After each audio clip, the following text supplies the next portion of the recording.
Welcome to the No Name Music Cast. To follow us on Instagram, go to No Name Music Cast Podcast. To send us an email, it's nonamemusiccast@gmail.com. And to visit our website, go to nonamemusiccast.com. Now, on with the show.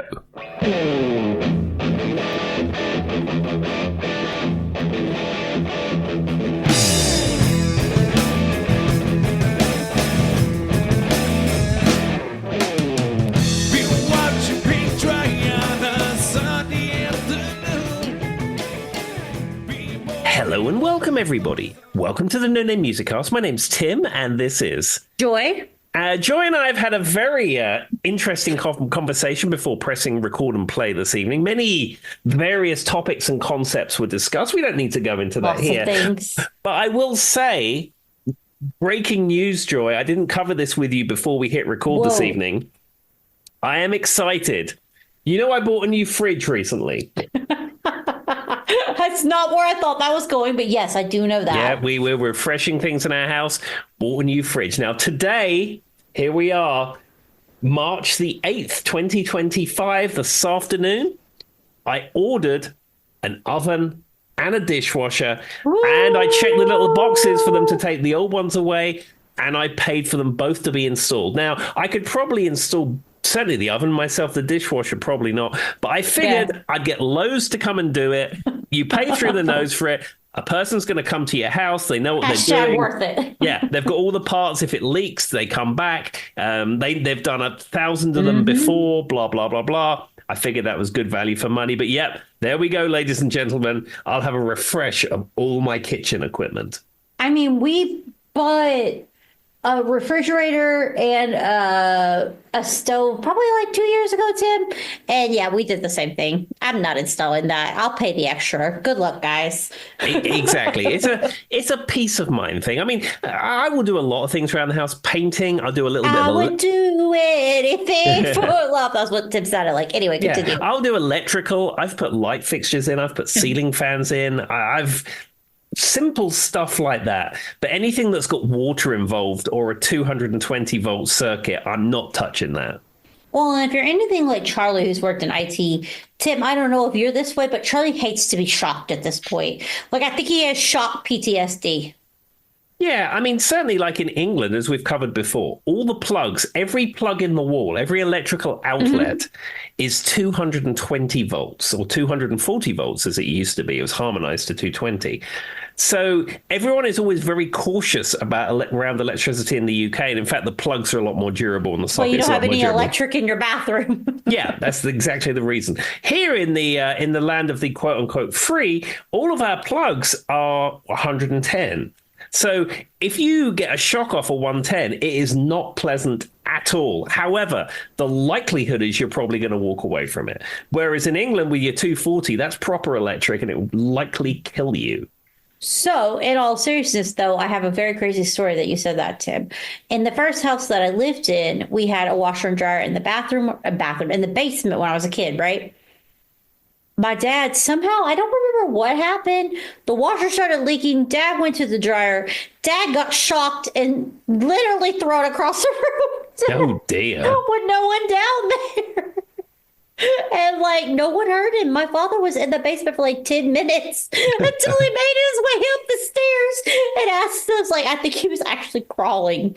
So it's a good thing we were in the UK because Dad might not exist anymore. Well, that's just as well. I mean, here in the United States, we do have 220, and 220 is typically for your dryer. It's for your oven. Oh, never mind. Then I don't know how we lived. Yeah.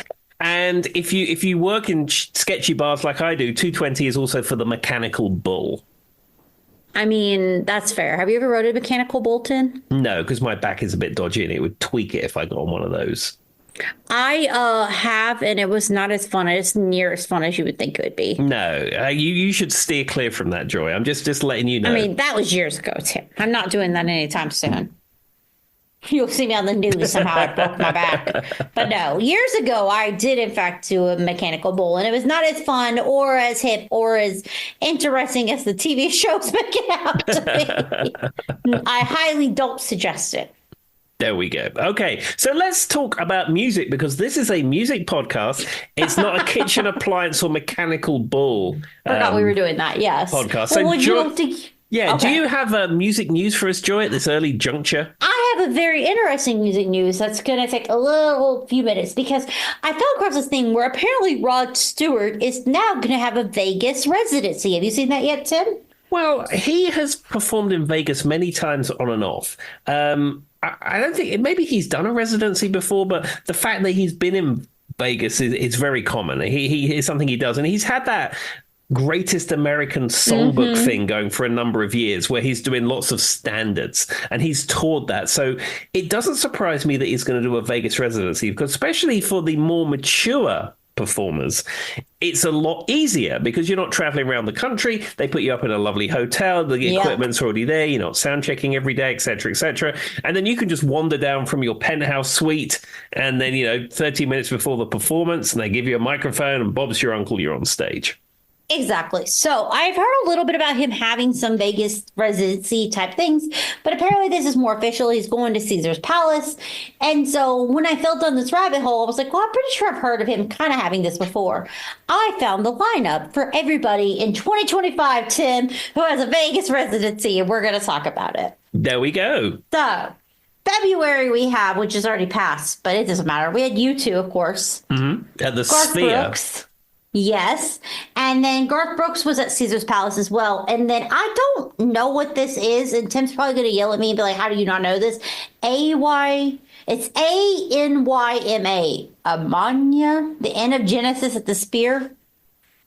I don't know. The Sphere is that venue, which is a huge like ball type thing. And it has video screens on the outside and it had video screens on the inside. And inside the venue, all the seats have speakers in them. And behind the screen on the inside, it has speakers on there too. However, I have never heard of that act. Well, apparently she was there at the beginning of March too, which makes sense because it was the end of February. Then we had Garth Brooks again. Then we have U2. And then we have Pitbull.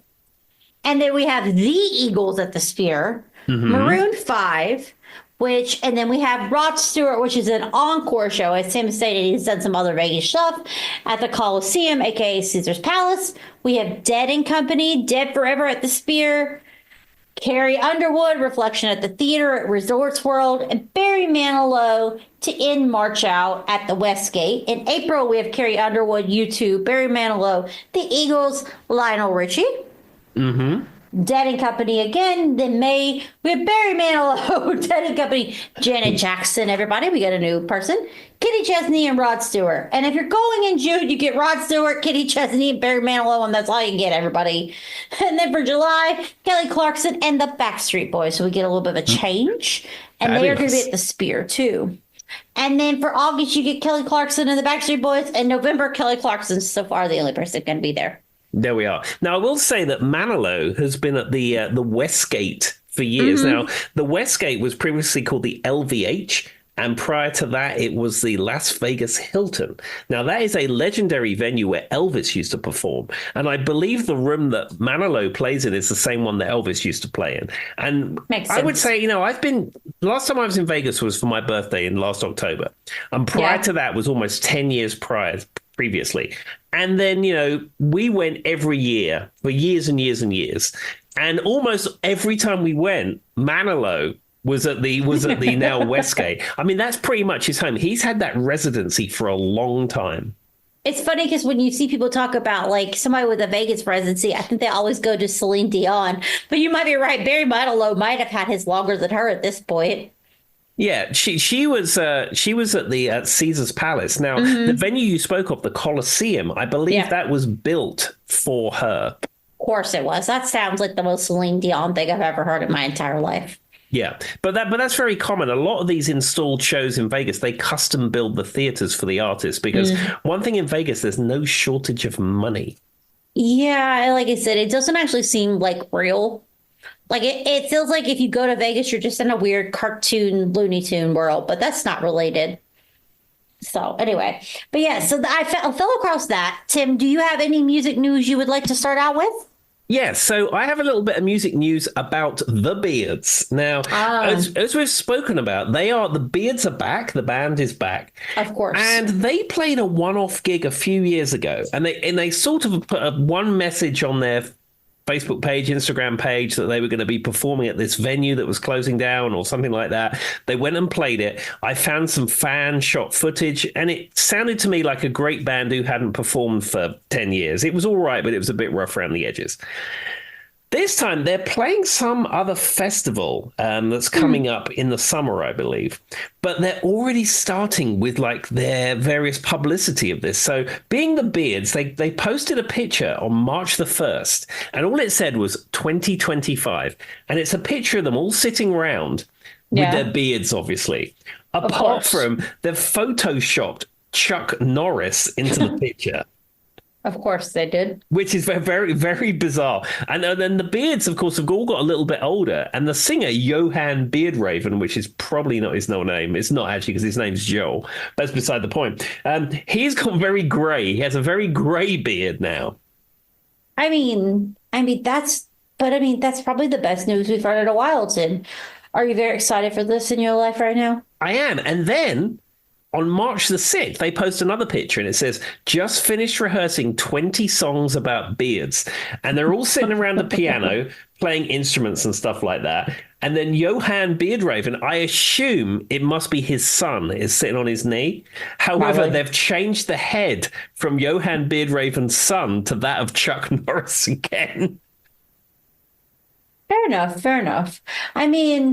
I can't complain about that though. That makes logical sense to me. Yeah, and I'm looking through the comments, and people are talking about this must be an announcement for a tour, like a I'm national sure. Australian tour or something like that. But Hmm. I will be so excited if the Beards get back together. Like I said before, they are a novelty band in the realm of Weird Al and what have you. But they are really good musicians, and they write really good songs that just happen to be about beards, and it is fabulous. I still don't have their first album on CD because I can't find it, but I do have almost their entire discography because I like the Beards so much. That is hot off the presses though, Tim. I'm very excited for you. I hope Yeah, this works out. yeah. I mean, let's hope. I mean, the likelihood is they won't come to the United States again because they came here once and they came in on the wrong visa, so they probably won't be able to get back in. But for our friends in Australia, New Zealand, that part of the world, Non-America things. yeah, let's hope that the Beards are back. All right. Well, I'm going to cross my fingers and maybe, just maybe they'll get their visas right this time and Tim can see them again. Otherwise, our friends in Australia, Tim might just be coming to see you, take out your house so you can go see a Beers concert. Well, I looked into pricing to fly to Australia, and Yikes. it's around 4,000 US dollars. So I just bought kitchen equipment, Joy. Yeah, that darn fridge. All right. Well, tonight's episode is my topic. Yay! So I have a interesting topic. I want to preface this by saying Tim and B will never be political on this podcast. So if that's what you think this is going for, it's not. This is just the social justice episode. And the reason I say that is we're going to do a deep dive into artists behind 15 social and political movement songs, key facts about their lives, activism, and influence. None of this is, I'm honest with you, none of these people are modern. So, it's not where we're going with this. I just thought it might be fun. There's a lot going on in the world, and there's some cool songs I wanted to talk about, and see what Tim's thoughts were. So, Okay. for our first song, and this is a very obvious one. This is one that I love. This is an artist that passed away way too young. This is Sam Cooke. A Change Is Gonna Come from 1964. Yeah, a famous activist, a famous singer. The music of Sam Cooke is so timeless at this point. He was involved with such good music. And for those who don't know, he passed away very early on. He was born in 1931 in Clarksdale, Mississippi. He passed away in 1964 in Los Angeles, California. He passed away under controversial circumstances, and I'll just leave it at that. If you want to go give it a go, I highly suggest. It's a very interesting story. But he was a strong supporter of the civil rights movement. His song was inspired by his own experiences with racial segregation and injustices when he was refused a hotel in Louisiana. Mhm. His work paved the way for future Black musicians, and A Change Is Gonna Come has probably become one of the most powerful anthems, if not the most powerful anthem for racial inequality. Absolutely. And it's just a really good song, Tim. Like, it's beautiful. His voice is perfect. Like, everything about it is written. I don't think there's anything about the song that would have to be changed ever. No, I mean, Sam Cooke has such an amazing voice. And it's a rich sound. Like, you don't get this, like, and for those who don't know, and I'm gonna give you guys a kind of play in the next song. And the reason I'm bringing this up is the next song is Blowing in the Wind by Bob Dylan. Another great song. But that was written in 1963. A Change Was Gonna Come is written in 1964. I don't know why I put this in this order, so don't come for me, internet. But he actually heard this. He heard Bob Dylan's Blowing in the Wind, and it made such a an influence on him that that's how he wrote A Change Is Gonna Come. And I didn't know that, Tim, until I was doing this research. I thought that was super interesting. Have you ever heard that before? No, I haven't. I mean, Bob Dylan was incredibly influential. I mean, from an early part of his career, people were into his songwriting. And as we've said before, if you just listen to Dylan performed by Dylan, there's only so much of it you can listen to in one sitting because his voice is unique and not necessarily terribly appealing to all, although he does have some great music and great performances. But And he's much better of a songwriter than he is a singer. I think so, yeah. I mean, Dylan's music, Dylan's lyrics, Dylan's all the things he All was the into, things. incredibly influential, and his songs have been covered by so many people across so many genres. Everyone and anyone. Yeah, but pure Dylan and its pure form. I mean, I can do a greatest hits of Dylan, and I'm 6 or 7 songs in. It's like I've had my fill. Yes, I can agree with Tim on that. But what's so interesting is I didn't know this. And when I think about, I don't know why, but in my mind, I would have assumed Sam Cooke came before Bob Dylan. Does that make sense? Like, Sure. for some reason, I would have thought about that. And I wanted to put that caveat out because I feel like that's such an interesting piece. So what Cooke said was he was inspired by Blowing in the Wind from 1963. And then he was also inspired by MLK Jr.'s I Have a Dream speech. And that is how he wrote A Change Is Gonna Come. There Those we two go. things put together. Beautiful, right? Absolutely. So beautiful. So, and he said, and actually, there are versions, if you haven't gone out, and I listened to them and they're wonderful, there's versions of Cooke singing Bob Dylan's Blowing in the Wind. If you've never heard it, I highly suggest you go look for it. It was more of like I think he did live because he basically said as soon as he heard that song, he had to put it in his own repertoire. There we go. I mean, I think Blowing in the Wind has been covered by so many people. Yeah, 74,000 since the beginning of time. But for those who don't know, since we talked about it, as I hit my knee, and you guys probably heard that, that's okay. Anyway, so Bob Dylan's Blowing in the Wind from 1963. Bob Dylan was born in May of 1941 in Duluth, Minnesota.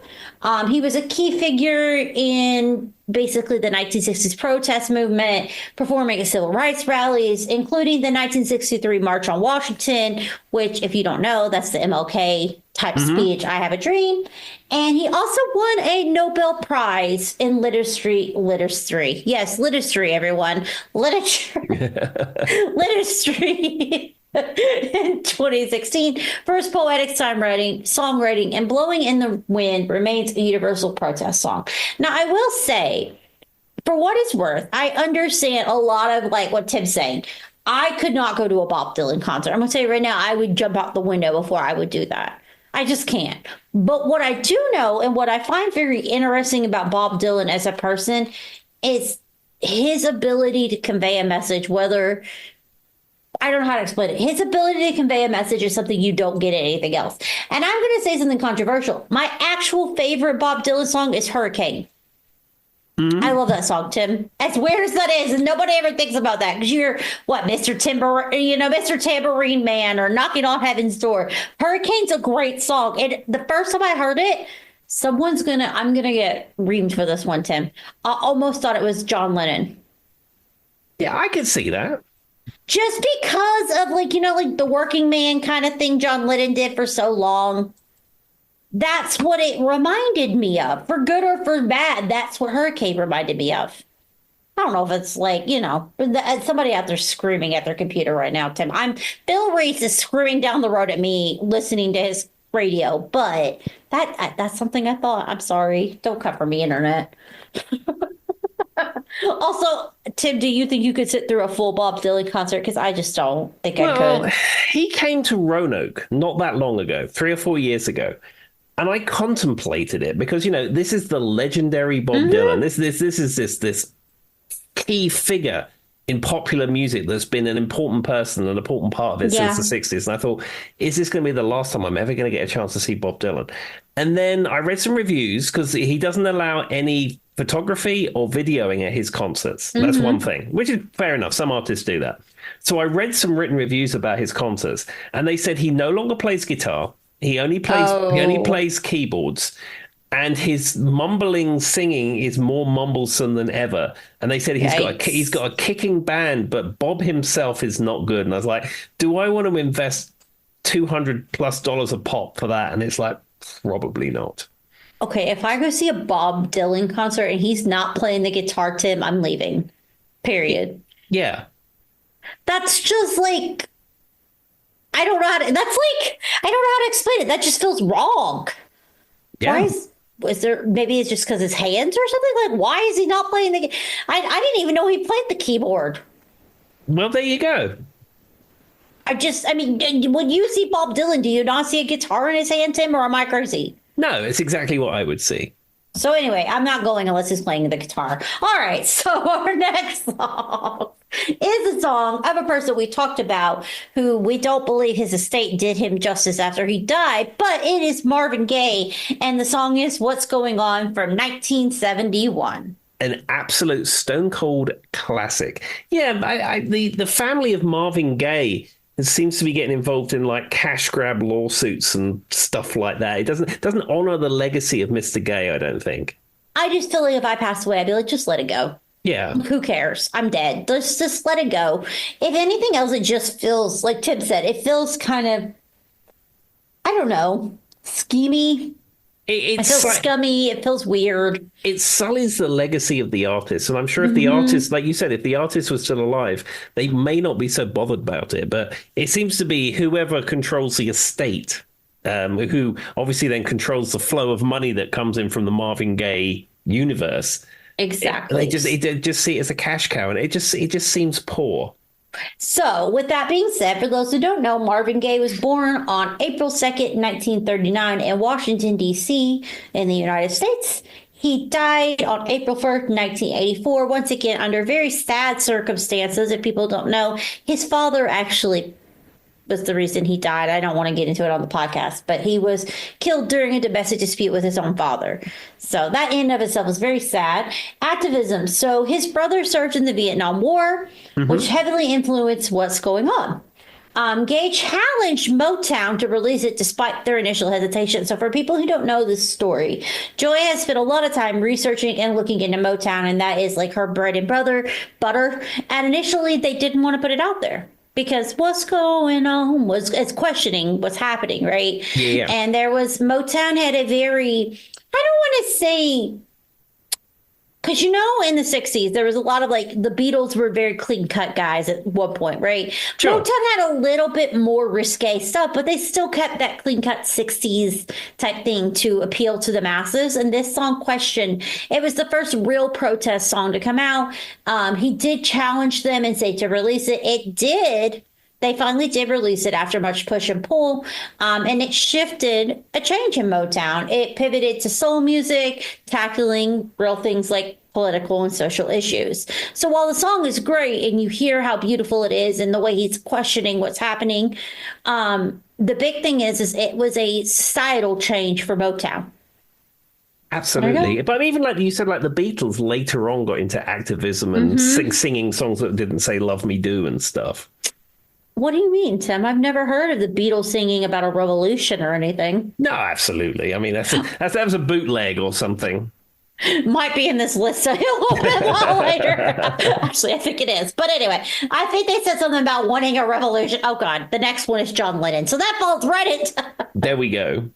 As cliche as it is, and as sometimes almost annoying as it is. I couldn't make a social justice protest episode without talking about Imagine by John Lennon. Yeah, this is a song that's been covered by many, and it gives John Lennon's sort of idyllic view of how things should be.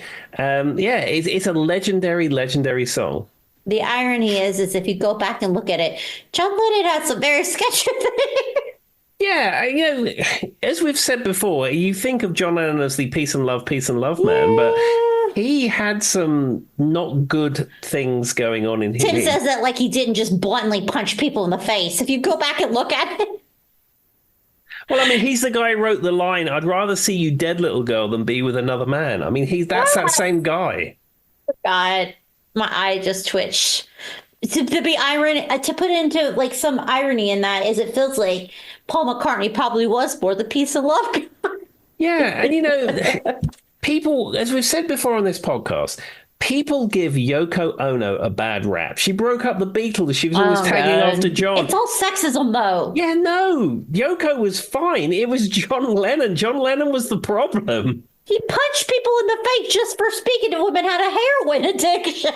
Yeah, and I'm sure Yoko didn't want to be hanging around Abbey Road for hours and hours on end. It was John because he was so jealous he had to have her around all the time. There's a lot there. There's a lot to unpack, but we're just gonna pretend like that for what it's worth, Imagine's a great song. If you've ever been to, and I know me and Tim both have been, the Imagine gravestone, where people put flowers out and things of that nature for John Lennon, or I think me and Tim has both been to, what's the building that he got killed in front of?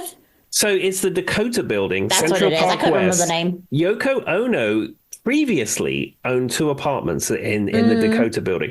I mean, she's getting older now, and from my understanding is that she's sold those apartments and she's moved in somewhere else that's outside of the city. I don't think I'd want to stay there, to be honest, Tim, if it were me. No, but she lived there for years and years and years. And then, of course, if you come out the Dakota Building, just as you walk into Central Park, as Joy just said, there is what they call the Strawberry Fields area.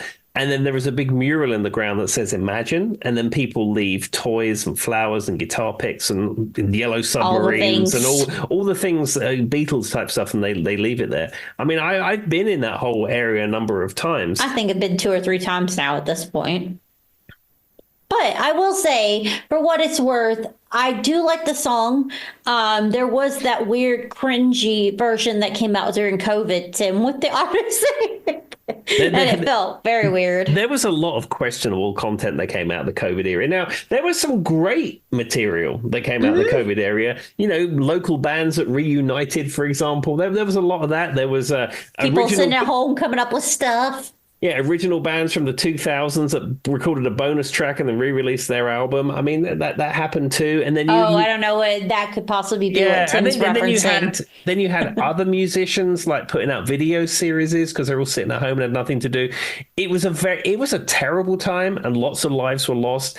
But at the same time, it was a very creative time, and there was a lot. And the No Day Music Cast came out to be during that time. Well, I mean, this wasn't so much a COVID project. But it was right at COVID, for weirdly enough, right? Yeah, it wasn't necessarily a COVID project. It just sort of tied into that time. It worked out perfectly for us because people needed stuff to do. well, there you go. And then, of course, the COVID time brought Radio Freak Jam, and I reconnected all my UK musician friends. That was good. I mean, like I said, terrible time for many. Many families destroyed, many lives lost, but at the same time, there were some good things that came out of that. And the people who make millions of dollars a year crying to us in their giant mansions while singing Imagine was very awkward. Incredibly awkward, but so some songs have great cover versions. Some songs should never be covered, and I think you should probably leave that alone. Put Imagine away and just leave it alone. The original is the definitive article. Just leave it where it is. But there has to be something, Tim. We have to say it though. It's very weird when you talk about these celebrities during COVID times, whining about how bored they are at their mansions with bowling alleys and basketballs, whatever they do the basketball on. You mean gyms? What do they call it? A basketball court? A court? Sure. Tim's like, yeah, sounds like it was very. No, I think the intention was probably good. trying to bring people together. It's a song people know, but it was, if you haven't seen it, guys, we joke about it on this podcast, but it was very weird whenever, most of the people were living out COVID times in a 2-bedroom apartment, right, Tim? And we had to hear them say that they were poor. I mean, 100%. But you find with a lot of, I mean, I'm not defending them, but I will say that a lot of people, a lot of musicians, their bread and butter is going out and performing, and then they can't do their job. It's very weird for them. Yeah.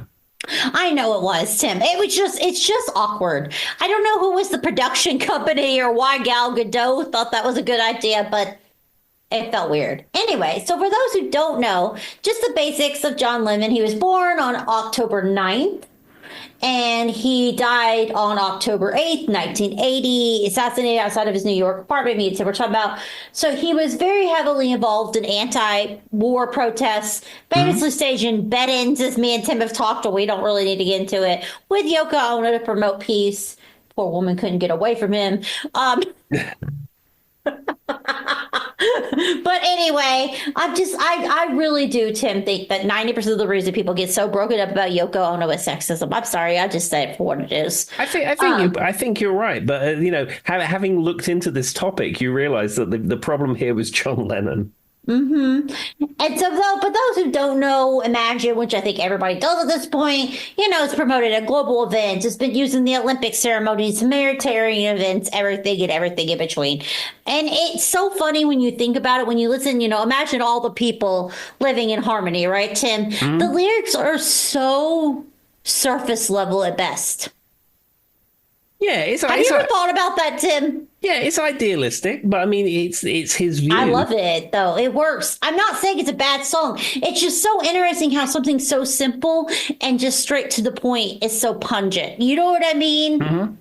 It was just so interesting. And maybe that's something to be said about, we joke about most songs only have 3 to 4 chords. Our brains like that simplistic, very straight to the point thing. I think that's what the song was saying. Yeah, 100. I didn't mean that to insult it. I realized that came off that way, but it was more of this simple song that everybody knows has transcended through all of this, to the point now where we were talking about our literally celebrities singing it during COVID. Do you think John Lennon thought that was going to happen in 1971? Probably not.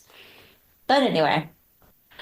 With that being said, the next one is one that is a near and dear song to me. It's one of my probably favorite songs, and maybe because my dad was a Vietnam veteran, and I have an affinity to this. But this is Creedence Clearwater Revival. Tim probably knows what I'm about to say. It's "Fortunate Son" from 1969. Yeah, like you've said before, every war film ever seems to have that music in it, and I mean, I don't listen to the radio, as you know, but on the occasions you put 96.3, the Rock of Virginia on, that's probably going to appear, 6 songs in.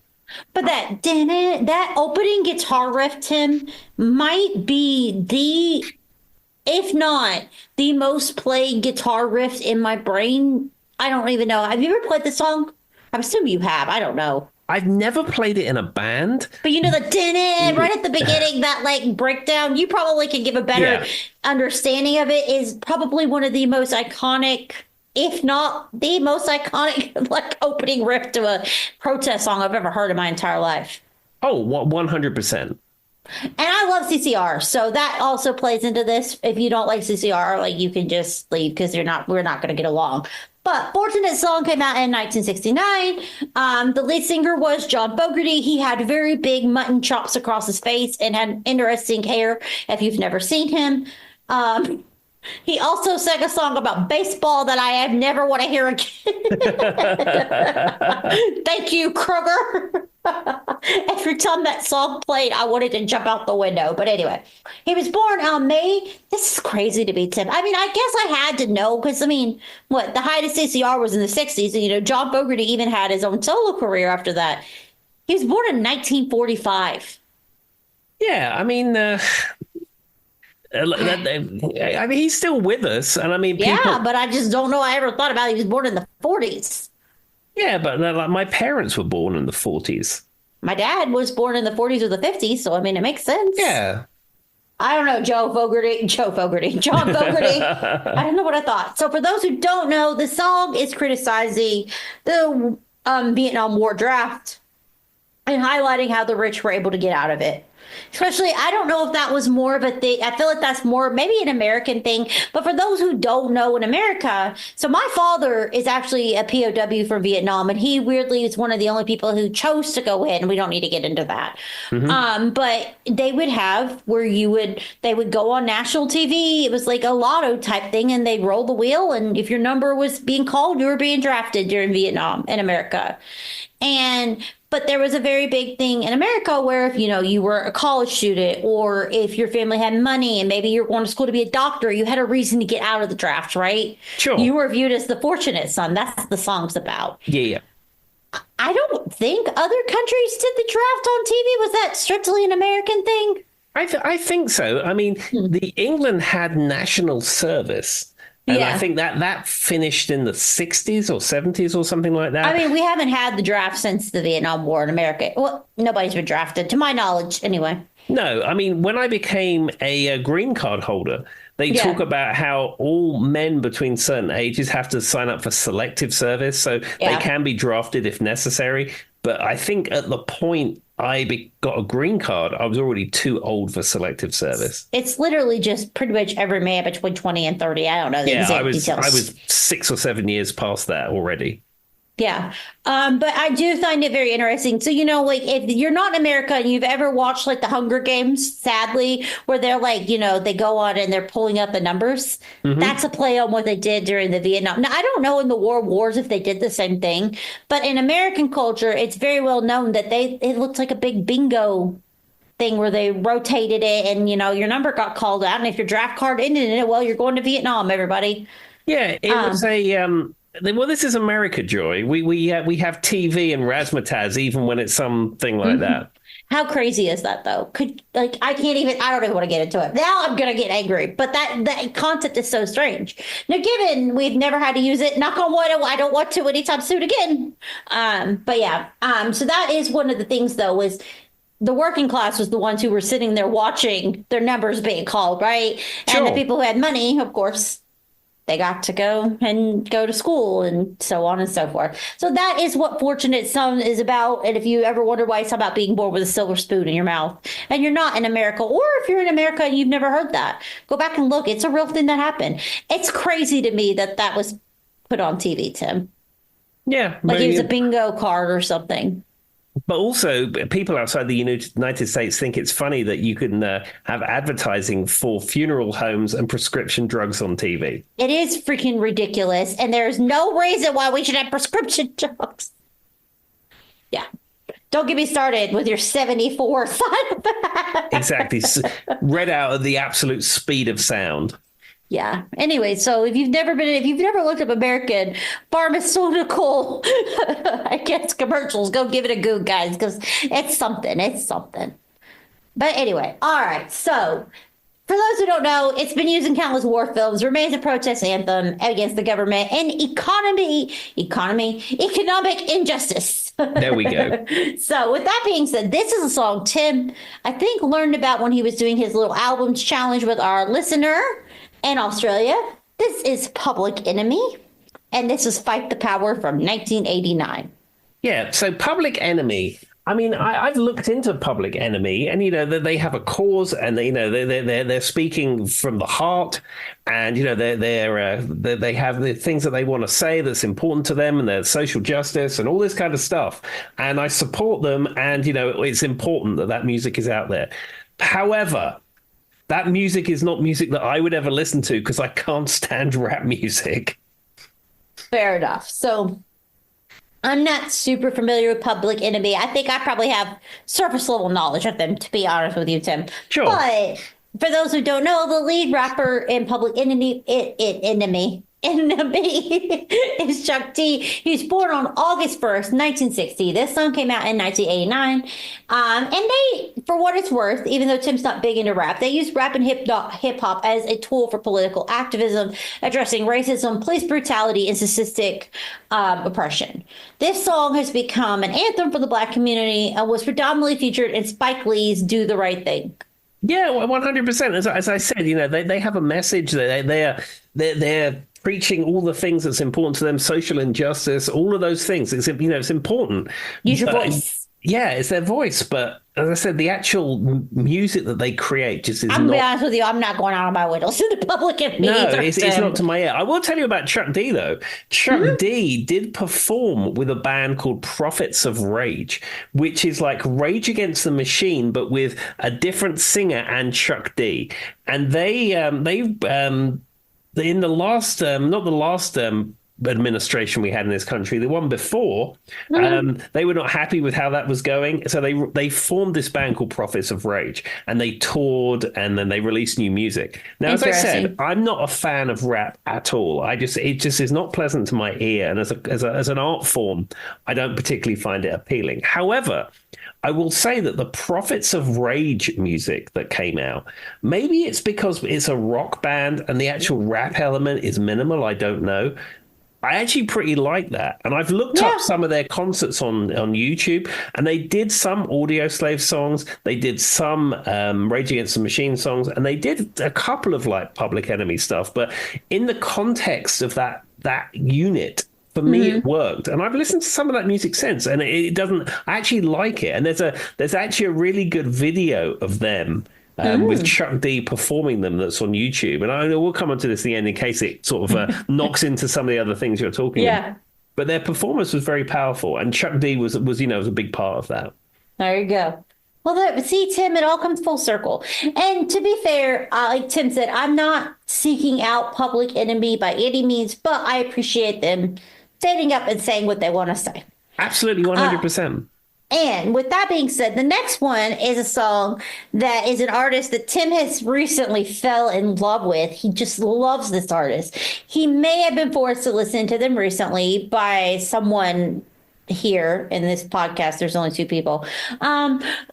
This is Lady Gaga's Born This Way from 2011. Have you heard this song, Tim? Absolutely. This has came up on the Lady Gaga episode. And in fact, this was a song I was familiar with before the episode. That's what I thought.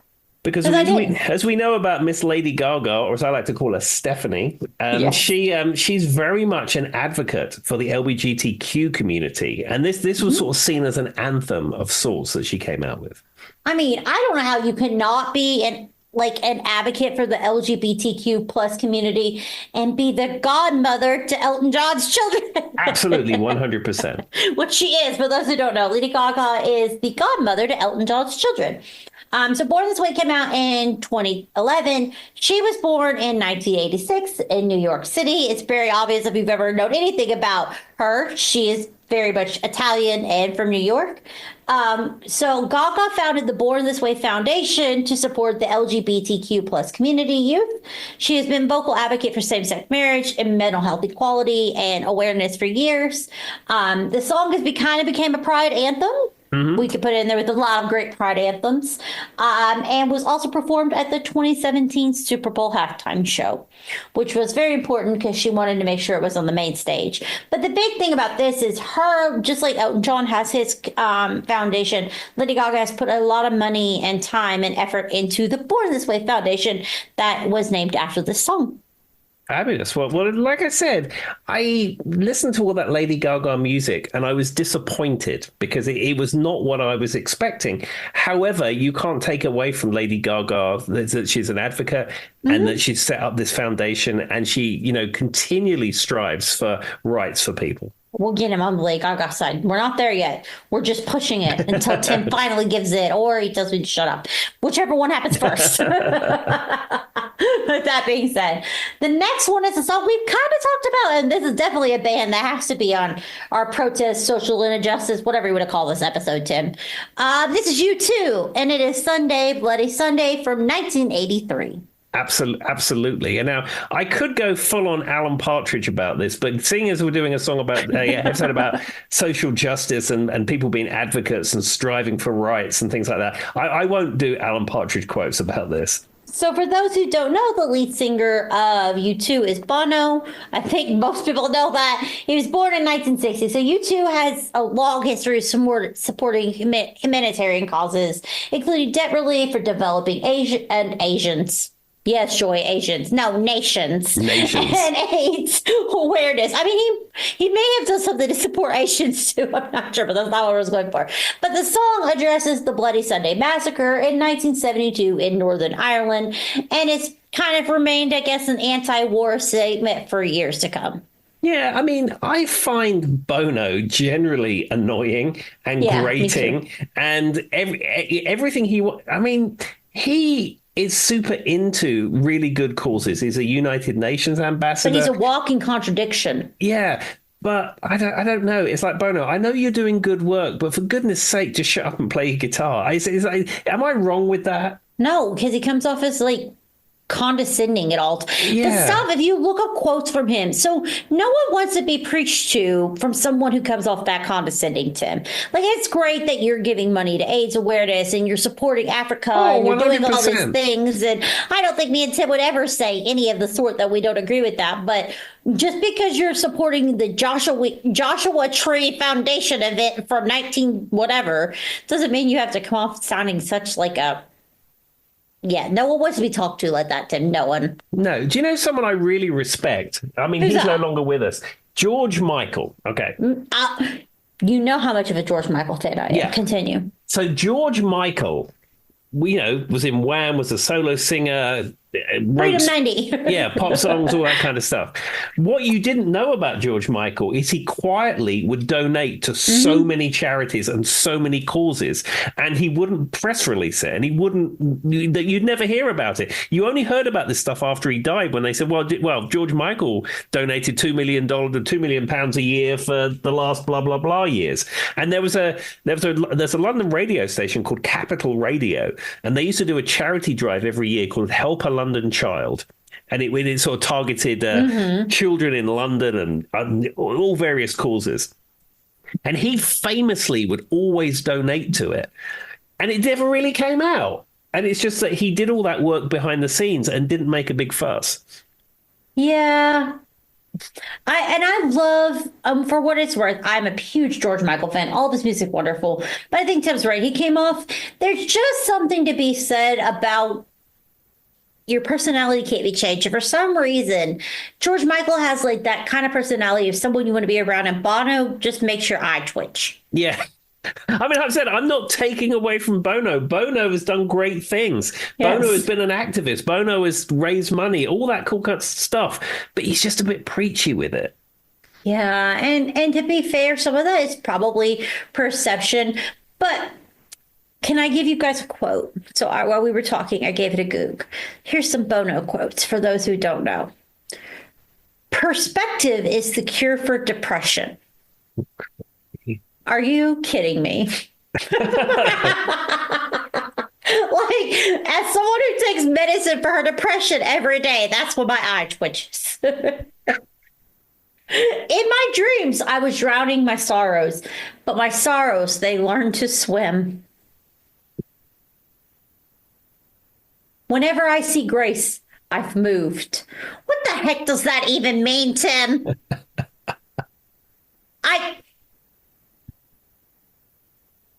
I can't. I don't know. I do know a Bono story, and this story. We're just going to get the title as Bono Hate Cast. There is some discussion whether this is true or not. He got flip flops. So apparently Bono was at a concert somewhere. Oh no. And he's going on about, the U2 concert, and he's going on about something or other. And he's like going, every time I clap my hands, oh God, a child dies in Africa. And then someone shouts from the audience, stop clapping your hands.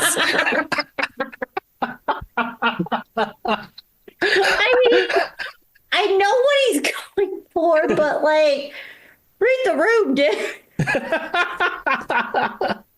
I just want everyone to hear. I want perspective is the cure for depression. As soon as I read that, I was like, I'm done. I'm so done.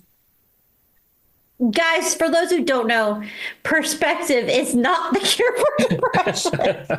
Thank you for coming to my TED Talk. Bono, if you're listening, we'll have you on next week, but we're probably gonna put you through the ringer. All right. So anyway, off of our anti-Bono came to be, we're gonna go to a song from an artist that I don't think anybody knows this guy's name, but you know the song. The song is "This Land Is Your Land" by Woody Guthrie. Wow, that is exactly what that says, and I don't know why I read it like that, Tim. Yes, from 1940. He was born on my birthday, July 14th, but it was 1912. I was not born in 1912, everybody. He died on October 3rd, 1967. He had complications from Huntington's disease.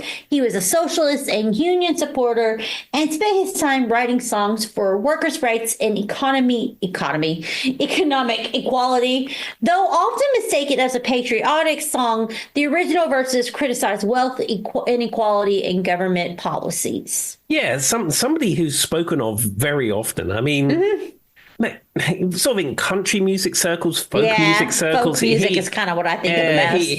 His name often comes up. Yeah, and I don't know much. Do you know anything about him besides "This Land Is Your Land"? Because, to be honest, I don't. Not really. I mean, as I've said before, sort of folk music, country music, I didn't have any real knowledge of it prior to moving here. Country music especially, but I mean, even like folk music, it doesn't have the same fan base, if you like, in England. And plus, as you know, I grew up with 80s pop until I watched Nebworth 90, and that's when I discovered rock music. So that's pretty much my that's my upbringing with that kind of stuff. Well, and this song is specifically singing about from California to the New York Island. So it's about America. So, Tim, for those who, I don't know if our listeners have figured this out yet, Tim, but Tim didn't grow up in America, guys. I don't know if that's been emphasized or not on this podcast. No, I mean, I came of age in the United States, and I grew up in England. There we go. He did. So he has a little bit of an outside perspective. I don't know if we've ever said that on this podcast, but to be fair, this is probably much more of a popular song in America because it's about America. Shocking, right?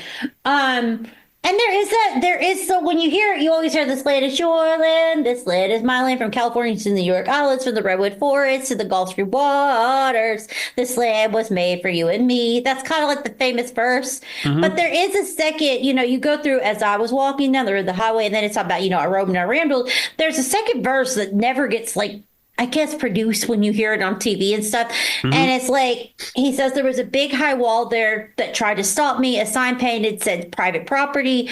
Back on the backside, it didn't say nothing. This land was made for you and me." So that's what they're talking about. While it does sound like a very America's for everybody kind of thing, there was a little bit of that verse gets left out a lot when it's used in pop culture to convey a "yay America" thing. So just very interesting if you go back and look at the full thing. It's kind of like Yankee Doodle. Tim, do you know all the lyrics to Yankee Doodle, like the full thing? No. Okay, that's very American to me because I realize now that I don't know. So, Yankee Doodle, do you know Yankee Doodle Daddle, the song, Tim? Does that even ring a bell? Okay, no. Yankee Doodle went to town riding on a boat. He stuck a feather in his eye. You've heard that, right? But what people don't know is there's a whole second verse that never sang. Father and I went to camp along with Kemkin, and we saw men, because it's literally about the Revolutionary War.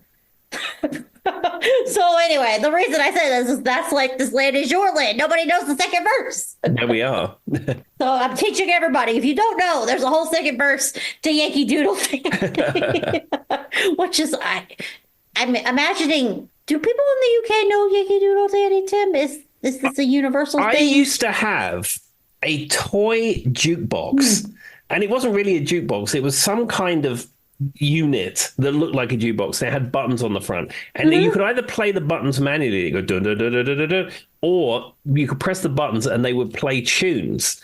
And one of the buttons played Yankee Doodle Dandy. I do know that. Oh, okay. Well, apparently it came to light in America during the Revolutionary War, but it is actually from Western Europe, everybody. I wasn't sure. Everybody in America kind of associates it with the Revolutionary War, but we probably got it from the Revolutionary War because, well, I don't know if you guys know this, but we were trying to tell the Brits to leave us alone. So maybe that's why we associate, you know what I mean, Tim?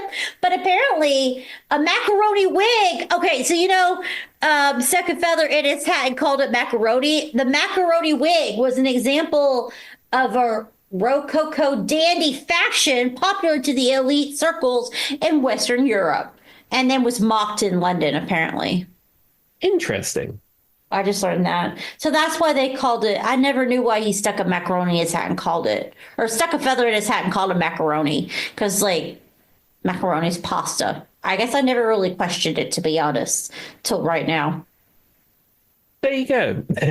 We learn something new every day. So while we in America associate it with the Revolutionary War, apparently it's actually just making fun of people in Western Europe. So that's cool. All right, so we're going to take a turn. We're going to talk about something that Tim has talked about on the podcast. He brought this song up once or twice before, but I couldn't do a protest, social justice anthem kind of episode without talking about Billie Holiday's Strange Fruit. Absolutely. So for those who don't know, this song came out in 1939. Billie Holiday was born on April 7th, 1915 in Philadelphia, Pennsylvania. She died on July 17th, 1959 due to cirrhosis. And also she was apparently prosecuted over drug charges. There's a whole thing there. Go look it up. It's a whole thing.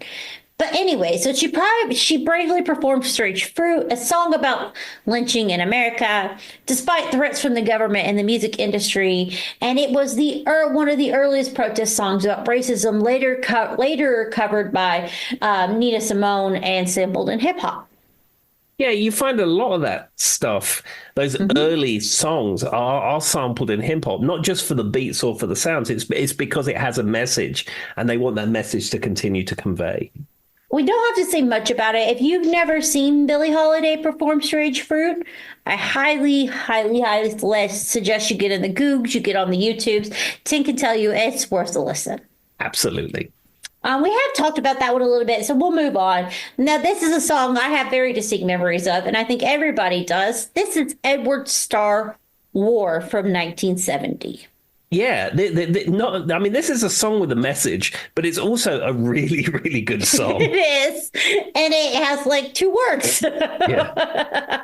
There's like 3 words to the song. So for those who don't know, he was born in 1942 in Nashville, Tennessee. He died of a heart attack in 2003 in England. It was probably one of Motown's biggest anti-Vietnam War, statement songs. Now, given we just talked about how Marvin Gaye kind of spiraled all of this. And it was later covered by Bruce Springsteen. Have you ever heard Bruce Springsteen's version, Tim? No, I haven't. I don't search it out. I don't think I've ever heard a cover of this song. Don't go look for it. Don't. Is it poor? It just doesn't. Yeah, just don't do it. It's not bad. It just doesn't give you that feel, that like vibes that you get from this original cover. Like Bruce Springsteen's great, but he just could not sell this song. Yeah, the original has a message. It's powerful. You are believing what the person who's singing it is saying. Yeah, some kind of weak cover of it. Yeah, don't do that. I mean, don't get me wrong, Born in the USA is an anthem, and it might even be on this list somewhere, so we probably won't get to it, but it's probably on here. And Bruce Springsteen had a lot of good things to say, but that one's just not great. Now, here's my question, Tim. Edward Starr was a one-hit wonder, right? I can't name one other song from him. No, I mean, maybe he had other music out there, but I'm certainly not familiar with it. Okay, fair. And it's Star with 2 R's, if anybody was wondering. All right. Edward. I said Edward. It's Edwin, everybody. Edwin was his name. So this is a song that is very interesting to me. It has multiple versions. Tim will know what I'm talking about. There's at least 2 that I know of, and there might be 3 versions. This is Michael Jackson's They Don't Care About Us from 1995. Yeah, I think there was a remix version of it or something like that. So there's alternate videos too. So for Michael Jackson, you might get so all I really know is they don't really care about us. And then you hear him talking. And there's one where big skinhead, redhead, everybody got bats. That one that we all know. But there's another one where he's going back and forth and there's alternate videos. I don't know all the back and forth. But there are multiple versions of this song to convey different messages, so you can look them up. For those who don't know, Michael Jackson was born in 1958 in Gary, Indiana. In 2009, he died of a cardiac arrest due to medication overdose. I mean, Jackson often talked about social issues in his music. He was a huge philanthropist, and obviously this song was specifically about anti-police brutality and chanted in protests worldwide. Yeah, and also he had the song Earth Song as well. Yes, and I think that they don't care about us. There's a version where he's like, I think in an African country, and then there's an American version that's more police related. That's what I got. I can't remember off the top of my head. It is a song that lives rent free from me. Like, you guys heard me just like kind of throwing it out there. I know every lyric to this song. I love this song. When he was doing the what was the concert series he was doing when he passed away, Tim, that they did the whole movie about? This Is It. The O2 Arena in London. What they were doing when I watched This Is It, they did like a whole scene with They Don't Really Care About Us. And they had like put like multiple soldiers behind him walking in time that were like, you know, not real soldiers. Mm-hmm. Obviously, they took and they repeated the dancers who were behind him over and over and over to create like an endless, like, people marching in time. Sure. And that was such a good, like, because you hear him go that kind of like, ah, where he yells, and then they do, what am I come to this life? And then you see him marching, and then you see all the dancers beside him start marching, and then it just grows behind him. That concert, I still think about this to this day, even though it's not like I was going to go, Tim. You had to be, I wasn't like, you know, I didn't have the money to go to this concert. It was going to be huge. It was mostly in the UK, and like it started there, and they hadn't even released American dates to my knowledge. And it was going to be like a thing. But for what it's worth, I still think about to this day, I'm so sad this concert did not get out there because it was going to be so revolutionary. I could just tell watching the pieces. Between that and then the Smooth Criminal I talked about where he says, I'm just going to feel the song. And the producer's like, I have no idea what's happening. I don't know. I still think about how sad I am that concert never got to be. Yeah, because the whole thing was rehearsed at the Staples Center in Los Angeles. Mm-hmm. And that is, as I've said before, that arena is probably the most acoustically perfect arena in the world. And the O2 Arena in the UK is an exact copy of the LA Staples Center for that reason. Now, it fits in that Millennium Dome, but the actual building inside... It was going to start at the O2 Arena. That's where the first concert was going to be. Yeah, so that's why he was rehearsing at the Staples Center, because he could be close to home. Mm-hmm. They could check all the staging and all the equipment and all the choreography and the whole show, and then move the whole thing to London, and it was going to be in exactly the same space. And that was the only tickets that I'm aware were sold from the get-go and you saw like millions of people in England very excited outside. Like there was like pictures in the thing and it was just going to be like, you know, Michael's final concert tour, all this stuff. And take all of that out. I mean, I love Michael Jackson. I love the music. But what was cool when I watched it personally was how much work went from the producers and the behind the scenes and how much they were trying to really push the envelope with what we saw in concerts. And I was like, it just makes me sad it never got to be. Absolutely. And as I said, such a pointless death. It's like Prince, such a pointless and tragic death that completely could have been prevented. Yep. Anyway, so now that I'm sad. Well, I tell you what, Joy, you've probably got time for about one more. Well, I'm going to leave it with one that is a little bit different than anything we've talked about, but one that I really like. And this is, Tim was surprised whenever I said this on one playlist. I think on my Spotify Wrapped, I think it came up. This is The Clash, and this is London Calling from 1979. Yep. Famous protest song from The Clash. So the lead singer is named Joe Strummer. If you guys didn't know that, he was born in 1952. He passed away in 2002. And the Clash is obviously very punk in and of itself. Fight the system. We don't need to get into that since, you know, we might as well be talking about the remotes or something. But this song was a reference to unemployment, police brutality, police corruption. London Calling also warned of environmental destruction, nuclear war, and economic collapse. They put it all in there. There now, we go. For those who don't know, I didn't get into it, but one of the other people on this was obviously Killing in the Name of Rage Against the Machine was on here, right? And I guess it's generally known that the Clash influenced everybody from Green Day to probably Rage Against the Machine to be that fight the system that they were. Absolutely. And sort of in the modern era, though, this song is probably 20 plus years old at this point. Killing in the Name of is probably seen as the big current modern protest From anthem. 1992. Yeah, I mean, it's old at this point, but you know, its message is still true. But it was also Killing in the Name of is, for those who don't know, it's also about police brutality, corruption, and economic injustice. And to be honest, I absolutely love Rage Against the Machine. I have a bias-y, and I feel like it is an active song that's played together. So I guess I did two songs together. Yeah, and also a Christmas #1, Killing in the Name of. In the UK, I think it was 2009 to 2010, something like that. At Christmas, they always have whoever is Simon Cowell's pop idol X Factor. They fix it so they're the Christmas #1. People were sick of that. And there was this underground campaign for Killing in the Name of to be the Christmas #1. And then you had to buy the single on a certain day because it charted at a certain point. I did that. I spent my £2 to do that. And yes, it became the Christmas #1.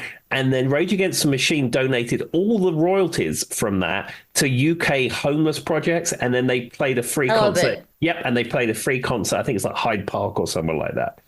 Well, there we go, guys. So this episode was just kind of me posting about artists who fearlessly use their music to push social change, standing up for injustice, oppression, and equality. Music will always do that.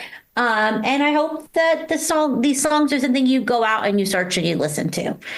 Is there anything else you would like to leave the people with? Just be kind to everyone that you meet. All right. Thank you. Bye-bye. Bye-bye. To another day to come.